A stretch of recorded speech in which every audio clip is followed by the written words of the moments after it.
Salut tout le monde, très urgent et très incroyable et très chaud. Depuis la Côte d'Ivoire, le Mali, le Burkina et le Niger, mes chers amis, ça chauffe. Une nouvelle guerre froide est en téléchargement entre la Côte d'Ivoire, le Mali, le Burkina et le Niger. Mes chers amis, voilà ce qui est écrit ici. Je vais vous lire tout de suite, ça va beaucoup vous impressionner, mais c'est la pire vérité. Voilà ce qui est là, voilà ce qui est écrit ici. À travers le journal français Jeune Afrique, que des cyberactivistes burkinabés en mission secrète pour perturber la canne de Ouattara. C'est-à-dire, Jeune Afrique a écrit. Tout le monde sait que le journal Jeune Afrique appartient à la France. Ce n'est pas les magazines de la Côte d'Ivoire qui ont publié ou les journaux de la Côte d'Ivoire. C'est un journal français qui a publié disant que le service de renseignement de la Côte d'Ivoire a identifié deux Burkinabés qui voulaient préparer coup d'État contre Alassane Ouattara et perturber, et comment on appelle là, et la canne de Ouattara. Voilà des conneries que la France prépare pour mettre dos à dos les pays de l'AES et ses voisins.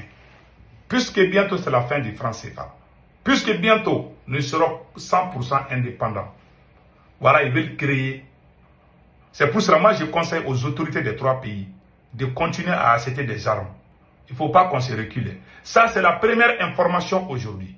La deuxième information aujourd'hui, mes chers amis, les mêmes journaux français ont écrit que le service de renseignement du Sénégal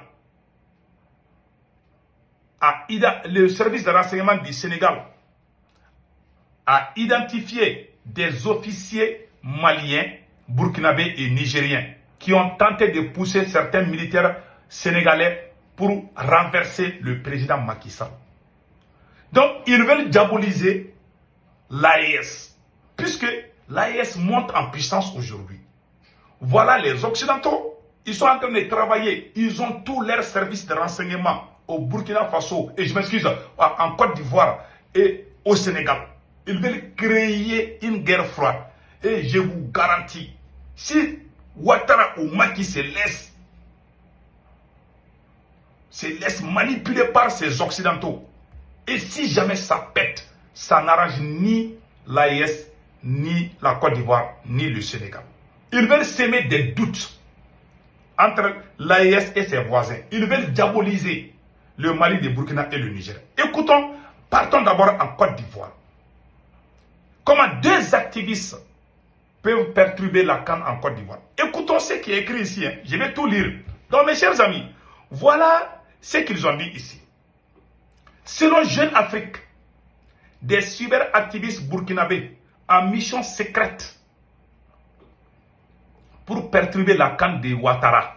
Selon les informations de Jeune Afrique, au moins deux ressortissants burkinabés, probablement liés au service de renseignement du Burkina Faso, d'Ibrahim Traoré, se sont rendus mi-janvier à Bouaké pour mener une opération de déstabilisation pendant la Coupe d'Afrique des Nations. Deux personnes seulement peuvent déstabiliser la Côte d'Ivoire. Quel mensonge! Ce n'est pas la Côte d'Ivoire qui a écrit ça. Toutes ces conneries-là, c'est la France qui est en train de les écrire. Et puis à la dernière minute, Ouattara va sortir confirmé et Macky Sall va sortir confirmé. Maintenant, ça va devenir une guerre froide entre ces trois pays. Ça va devenir des méfiances. C'est la même chose qu'ils ont fait pour détruire la Libye. C'est la même chose qu'ils ont fait pour détruire les grandes nations. Le Sénégal est stable. La Côte d'Ivoire est stable. Pour l'amour de Dieu, nous conseillons les présidents sénégalais, les présidents ivoiriens de faire beaucoup attention. Nous sommes un peuple, nous sommes des frères. Nous sommes des frères et des sœurs. Quelles qu'en soient nos oppositions politiques, nous ne devons pas aller loin. Ceux qui nous poussent les uns contre les autres ne vous aiment pas et ne nous aiment pas aussi. Ils ne voient que leur intérêt. Donc allons-y. Le cas de Bokosa doit servir de leçon. Le cas de Blaise Compaoré doit vous servir de leçon. Attention. Attention. Toutes ces brouhahas, toutes ces conneries-là, ça vient des journaux français. Ça, ce n'est pas un journal ivoirien qui a écrit ça, hein, ni un journal sénégalais. Ce sont les journaux, les magazines, les journaux et les magazines français qui ont écrit ces choses-là. Jeune Afrique, c'est un journal français. Maintenant, regardons ce qu'ils ont écrit ici. C'est une histoire rocambolesque qui s'est déroulée en pleine Coupe d'Afrique des Nations, loin des agitations déstables, mi-janvier. Plusieurs centaines de supporters burkinabés débarquent à Bouaké pour soutenir les étalons qui doivent y jouer dans leur premier match le 16 janvier contre la Mauritanie. Parmi eux, quelques-uns ne sont pas là pour le football. Voilà. Interpellation manquée. Donc, voilà. Que les supporters burkinabés qui sont partis en Côte d'Ivoire, qu'il y a des espions parmi eux. Donc, ils voulaient arrêter des burkinabés. Parce que les autorités burkinabés ont arrêté quelques Ivoiriens à la frontière qui tentaient de... Tous ces coups d'État là contre le Mali du Burkina, tous ces acteurs qui sont contre le Mali, ils sont tous en Côte d'Ivoire. Et c'est ça, ça nous a empêchés de vivre ensemble. Non. Le fait que... Attends, regardons. Maintenant, qu'est-ce qui s'est passé? Voilà. Donc, c'est une histoire rocambolesque, l'ère de Dacha. Mi-janvier, plusieurs centaines, non, on a déjà dit. Parmi eux, quelques-uns ne sont pas là pour le football. Interpellation manquée. Selon une source proche des services de renseignement, il s'agit de cyberactivistes, très probablement liés à l'agence d'information, à l'agence nationale de renseignement du Burkina Faso, ANR, voilà, du Burkinabé, venus mener des opérations d'influence pour perturber le bon déroulement de la CAN. Donc maintenant, ils disent dans quelque part, mais je n'ai pas pris ça, ils disent que les deux personnes que le Burkina et la Côte d'Ivoire voulaient interpeller ont fui, ils ont passé par le Mali, selon les mêmes magazines et selon les mêmes journaux. Donc, voilà ce qui se passe. Je vous dis, les services de renseignement occidentaux veulent déstabiliser le Sahel à travers ces fausses informations, créer des doutes entre nous. Donc nous disons à Ouattara de faire beaucoup attention. Ils ont même mêlé le nom du Mali dedans. Ils disent que ces gens ont fui en passant par le Mali. Et moi je vous dis, et je le répète encore, personne n'est contre Ouattara. Il y a un Ivoirien qui m'a posé la question. Il dit que, mon cher frère politologue, pourquoi toi tu détestes la Côte d'Ivoire? J'ai dit, je ne déteste pas la Côte d'Ivoire. J'aime la Côte d'Ivoire. Il dit, mais quand tu es contre Ouattara, je dis, moi je ne suis pas contre Ouattara. Je ne suis pas contre Ouattara. J'ai soutenu Ouattara dans le passé. Je dis, je ne suis pas contre Ouattara. Il dit, ah, vieux père. Mais... j'ai dit, ok, attends, je vais te montrer cette vidéo. Voilà la vidéo que j'ai montrée à un frère ivoirien. Écoutons tout le monde ensemble. Écoutons pourquoi les Maliens sont fâchés contre Alassane Ouattara. Écoutons. La France est un partenaire fiable. La France a perdu quand même 53 de ses enfants au Mali. La France dépense à peu près 1 milliard par an au Mali. Mais écoutez, je considère que c'est quand même déplorable que nous... Voilà. Quand le Mali a chassé la France, Alassane Ouattara s'est levé pour dire que les Maliens sont ingrats. Que la France dépasse 1 milliard par an au Mali, alors que ce n'est pas la France, c'est l'ONU. Deuxièmement, il dit aussi que 53 soldats français sont morts au Mali. Est-ce que c'est son problème? La France a empêché l'armée malienne de rentrer à Kidal. Est-ce que Ouattara est venu dire à la France, pardon, il faut laisser l'armée d'aller à Kidal? Si on empêchait l'armée ivoirienne d'aller à Bouaké ou d'aller dans un endroit, est-ce que les Ivoiriens allaient être contents? C'est que tu ne veux pas qu'on te fasse, il faut pas faire ça aux autres. Voilà cette phrase, cette sortie qui a fait que les Maliens ne sont pas contents de Ouattara. Il y a des gens qui confondent adversaire et ennemi. Il y a des gens qui confondent adversaire et ennemi. Il y a la différence. Quelqu'un est ton adversaire peut-être. Il y a des gens qui veulent la place de Ouattara, mais forcément, cela ne veut pas dire qu'ils sont ses ennemis. Il y a aussi des gens qui ne sont pas d'accord avec Ouattara. Moi, je ne suis pas d'accord avec la politique de Ouattara, parce que Ouattara aime la France, moi je n'aime pas la France. Cela ne veut pas dire que je suis contre lui. Il y a des Ivoiriens qui ne sont pas d'accord avec Ouattara, mais ils sont Ivoiriens, est-ce qu'on peut dire qu'il n'aime pas la Côte d'Ivoire? Donc si toi tu n'aimes pas, si tu n'es pas d'accord avec Ouattara, cela veut dire que tu n'aimes pas la Côte d'Ivoire. Enlevez ça dans vos têtes, s'il vous plaît. Nous sommes tous des Africains. Et regardez, c'est Ouattara qui a déclaré la guerre. C'est le même Alassane Ouattara qui est allé dire à Macron de bombarder les Niger. Il est allé jusqu'en France. Je n'ai jamais vu un président africain qui est allé en France et puis demander à la France de bombarder un pays africain. Alassane Ouattara a fait ça. Donc ce n'est pas une question du Mali. Il y a des rancunes qui sont là. Il y a des gens qui ne vont jamais aimer Ouattara. Les Nigériens surtout. Moi quand j'ai supporté la Côte d'Ivoire, des gens disent non, je dis non, les joueurs sont différents de Ouattara.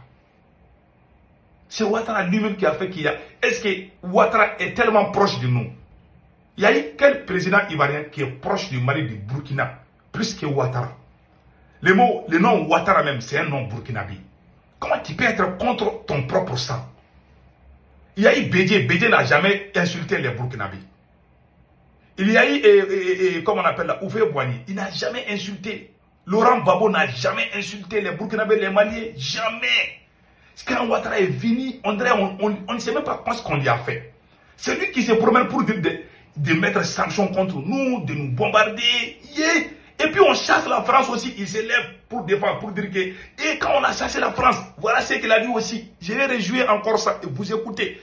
En âme et conscience, tout Ivoirien qui écoute ça, tu dois comprendre la vraie raison de la colère des pays de l'AES contre Ouattara. C'est lui qui a provoqué. Il y a beaucoup de présidents de la CEDEAO, ils n'ont rien dit. C'est Ouattara. Écoutons, quand le Mali a chassé, tout le monde sait que c'est la France qui armait les terroristes. Les Maliens n'ont pas dit à Ouattara de chasser la France. On n'est pas allé mettre nos bouches dans les problèmes de la Côte d'Ivoire. Mais écoutons ce que Ouattara dit encore. La France est un partenaire fiable. La France a perdu quand même 53 de ses enfants au Mali. La France dépense à peu près 1 milliard par an au Mali. Mais écoutez, je considère que c'est quand même déplorable. Voilà. Donc, ça, il a dit ça au moment qu'Assimi a chassé la France. Voilà les raisons. Après, il y a eu ces vocaux avec Boubou Sissi. Bon, tout ça, on laisse ça là. Mais ça là. Et pire, un Malien est allé en Côte d'Ivoire déclarer qu'il est président du Mali. Tout ça là. Mais il y a la frustration, il faut comprendre. Et pire encore, les 49 militaires ivoiriens. Supposons que c'est des militaires, on dit des mercenaires, mais les Ivoiriens disent que c'est des militaires. Ok, supposons que les 49 militaires ivoiriens, quand ils sont arrivés au Mali, Assimi a appelé Adou. Le président Assimi Goïta a appelé Alassane Ouattara. Il y a des Ivoiriens qui sont à l'aéroport. Ils font partie de la force spéciale. Alassane Ouattara dit que lui il n'a envoyé personne au Mali. Premier ministre Choguel est sorti dire ça. Est-ce que vous avez vu les autorités ivoiriennes nier ça? Le Mali a appelé la Côte d'Ivoire pour demander si vous avez envoyé des gens ici avec des armes. La Côte d'Ivoire dit non, nous on n'est pas au courant. C'est en ce moment que nous qui sommes les influenceurs, ils nous ont balancé l'information. On est sorti de dire il y a des mercenaires. Moins de 24 heures, Alassane Ouattara a menacé le Mali. Il a fait un communiqué. Il faut le laisser sans délai. Sinon, ça va faire ça. Ah! Toi, tu ne connais pas Assimi. Voilà, il a fait ça. Si j'étais à la place de Ouattara, parce que c'est la France qui dirige l'armée ivoirienne. Je vous dis, c'est la France qui s'est cachée. C'est la France qui était derrière cette affaire-là. C'était pour utiliser les militaires ivoiriens pour déstabiliser le Mali. Mais ce n'était pas Ouattara. Quand je dis que ce n'était pas Ouattara, les gens me disent que oh, non, c'est Ouattara. Il ne faut pas que l'émotion nous pousse à haïr les gens et puis mentir. Cette affaire de 49 militaires ou mercenaires, quoi, c'est la France qui était derrière. Ils sont venus comment? Et les autorités ivoiriennes ont dit que non, ils ne sont pas au courant. Après, quand les réseaux sont inondés par les informations, Alassane Ouattara devait appeler Assimi. Pardon, on n'a qu'à régler ça en famille. Je me suis trompé. Ce sont mes cas, il faut les laisser. Alassane Ouattara n'a pas fait ça. Il a fait un communiqué, il a dit au Mali de laisser ça sans délai. C'est voilà parable dans Koumassi. Donc c'est Ouattara qui a créé tous ces problèmes entre les Maliens et les Ivoiriens. On n'avait pas ces problèmes. Quand ça chauffait là avec Babou là, la mère de Ouattara était au Mali. Tous les rebelles là, moi j'avais des amis rebelles. J'ai des frères qui sont dans l'armée ivoirienne. Ces rebelles quittaient Bouaké pour venir jusqu'à Bamako. Il y avait beaucoup d'entre eux avaient leur famille à Bamako. Je les connaissais, j'ai enseigné, j'étais prof d'anglais, j'ai enseigné des enfants des rebelles au Mali, dans les écoles, dans les écoles privées. J'enseignais là-bas, je les connais. Il y en a même qui sont mariés, ils sont tout. Il y a mes anciens élèves. Pardon, il ne faut pas faire ça. Alassane, le Mali, la Côte d'Ivoire, parce que les services de renseignement des Occidentaux, ils ont tout échoué. Ils ont envoyé les terroristes. On a bien maté les terroristes. Maintenant, ils veulent passer par la méthode suivante. C'est de créer la confusion. Créer une nouvelle guerre froide est en téléchargement dans l'espace CEDEAO. Donc, attention. Attention, son excellence, monsieur le président Alassane Ouattara. S'il vous plaît, on veut la paix. On veut vraiment la paix. On vous félicite. On félicite les éléphants pour la victoire, pour la Coupe d'Afrique. Pardon, on va y rire ensemble. Nous sommes un peuple, nous ne voulons plus qu'il y ait des problèmes. Parce que le fait que le Mali, le Burkina et le Niger, l'AES a quitté la CEDEAO, le fait que l'AES a quitté la CEDEAO, ils veulent créer des problèmes pour nous empêcher de nous développer. Quand il y a la guerre, il n'y aura jamais de développement. Ils vont vous utiliser contre l'AES. Moi, je conseille aux autorités des 3 pays d'acheter des armes. Ces problèmes ne font que commencer. Je vous jure, cette guerre-là, tôt ou tard, on va les faire. On va faire cette guerre-là. Parce qu'ils vont pousser les uns contre les autres. Et regardez ce qu'ils sont en train de dire au Sénégal aussi. On va laisser la Côte d'Ivoire. Cette affaire est... Mais pour la Côte d'Ivoire, ils voulaient arrêter des supporters burkinabés. Parce que le Burkina a arrêté certains espions. Et aussi veulent faire la même chose. Les tentatives de coup d'État contre le capitaine Ibrahim Traoré ont été préparées en Côte d'Ivoire. Tous ces gens-là qui ont fui là, soit ils sont en Côte d'Ivoire ou ils sont au Togo ou dans quelque part. Ils ont fui, ils sont toujours en Côte d'Ivoire. Et c'est nous, on a dit quelque chose. Donc s'il vous plaît, M. Ouattara, son excellence le président Alassane Dramane Ouattara, nous voulons vraiment la paix. Voilà. Donc mes chers amis, allons-y au Sénégal. Voilà. La France veut créer une guerre froide entre le Sénégal et l'AES. Ouais, les deux communiqués. Tout ça vient, un média français, un média au service de la France vient de publier que des officiers du Mali, du Burkina Faso et du Niger incitent au putsch au Sénégal. Voilà maintenant. Ils veulent mettre dans la tête de Macky Sall que le Mali veut faire coup d'État au Sénégal. Voilà ce qu'ils ont dit ici. Depuis le début de la crise politique au Sénégal, des informations persistantes font état d'une incitation à un coup d'État militaire. Ce qui était perçu au départ comme intox est désormais pris au sérieux par l'état-major sénégalais. Sécurité. Voilà. Donc, voilà. Écoutons. Depuis l'annonce du 3 février du report de la présidentielle par le président Macky Sall, 3 personnes ont été tuées lors des manifestations. L'annulation de l'élection à seulement 3 semaines de l'échéance a enchaîné d'une des plus graves de l'histoire du Sénégal, provoquant l'inquiétude internationale et de certains milliers économiques du pays. Mais pas que. En effet, la vague de coups d'État qui sévit en Afrique de l'Ouest inquiète. Ces derniers jours, selon nos informations, plusieurs officiers subalternes ont été approchés par leurs collègues des pays membres de l'AES, le Mali, le Burkina et le Niger, les incitant à prendre les armes. Responsabilité. Ces officiers ont pu côtoyer leurs collègues du Niger, du Mali et du Burkina Faso lors de la mission de paix ou de formations militaires diverses. Des messages vocaux et écrits auraient été interceptés par les services de renseignement sénégalais et feraient l'objet d'une enquête minutieuse de l'état-major qui prend cette affaire très au sérieux. Où est qu'il y a des militaires au Sénégal? Maintenant, tous les militaires qui étaient au Mali ou qui ont eu des relations avec certains militaires maliens, ils vont les soupçonner tous. C'est une fuite en avant. Ils ont peur de coup d'État au Sénégal. Ils ont peur que s'il y a coup d'État au Sénégal, c'est une façon de jouer la psychologie des militaires sénégalais. Ça, c'est faux d'abord. Ça, c'est pas vrai. Donc, ils veulent faire croire. C'est-à-dire que cette méthode-là, on appelle ça une fuite en avant. C'est-à-dire, ils veulent vraiment effrayer les militaires sénégalais de ne pas faire coup d'État. Donc, ils veulent leur faire croire que c'est comme toi tu es dans ta chambre, ta mobilette est dans la cour, il y a eu un petit bruit. Tu dis, hey voleur, je te vois, je te vois. Donc, même s'il y a voleur, même s'il n'y a pas voleur, même les voleurs en passant, attends ta voix, va avoir peur. C'est une façon de faire peur les militaires sénégalais. Ils disent que maintenant, qu'est-ce qui se passe?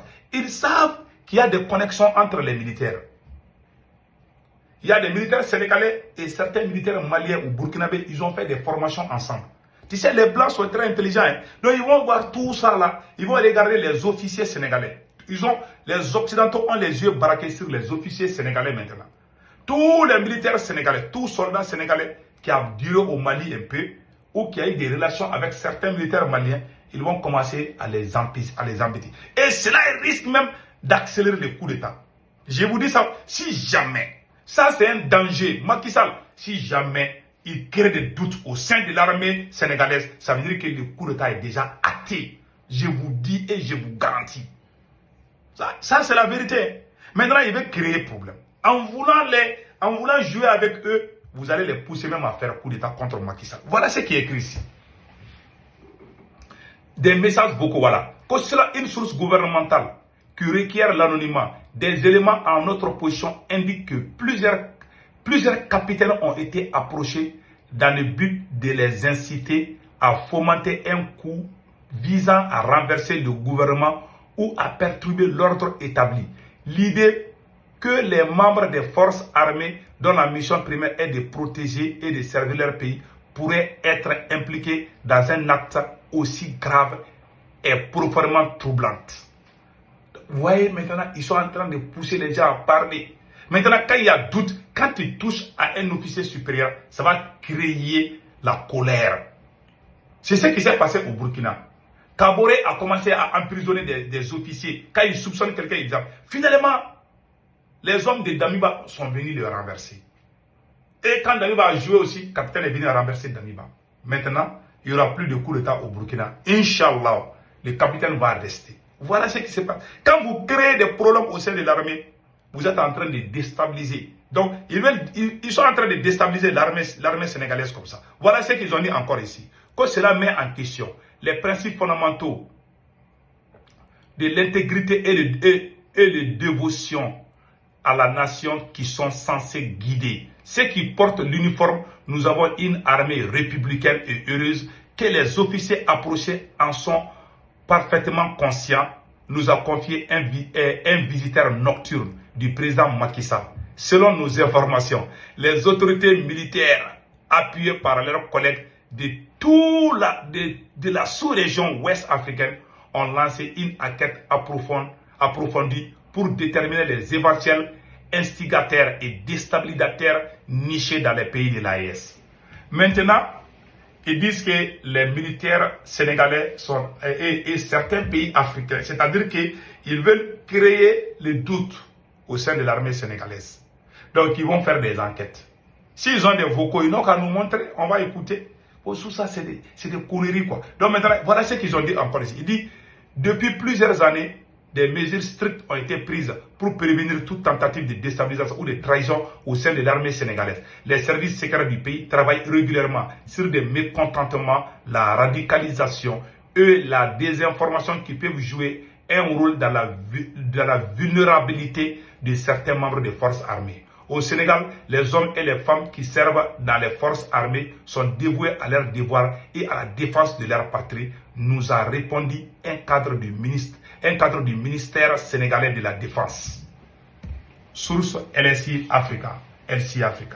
Voilà les conneries. Donc mes chers amis, restons ensemble. Voilà au même moment, c'est les deux services de renseignement. Les services de renseignement de la Côte d'Ivoire et les services de renseignement du Sénégal. Tout ça, c'est des mascarades, c'est des fausses informations. C'est pas vrai, c'est faux. Donc mes chers amis, vraiment c'était ça aujourd'hui. N'oubliez pas de vous abonner sur ma chaîne YouTube qui s'appelle Politologue Média. Ma chaîne YouTube s'appelle Politologue Média. Mes chers amis, s'il vous plaît, n'oubliez pas de vous abonner à ma chaîne YouTube, Politologue Média, que je vais vous montrer tout de suite. Voilà. Quand vous écrivez Politologue Média, voilà les profils que vous allez voir. Ça, c'est le profil de la chaîne YouTube, Politologue Média. Il y a plusieurs émissions. Je vous prie vraiment de venir vous abonner. Comment vous abonner? Une fois que vous écrivez Politologue Média, c'est la photo profil. Et pour vous abonner à votre droite, il y a une écriture noire ou rouge où c'est écrit s'abonner. Vous cliquez, vous êtes déjà abonné. Et la photo de la cloche de notification, vous cliquez sur ça. Aucune de mes vidéos ne vous échappera. Passez excellent week-end. Nous sommes ensemble. N'oubliez pas aussi de vous abonner sur la page Facebook Politologue Média 223. Donc passez excellent week-end. Ciao, ciao.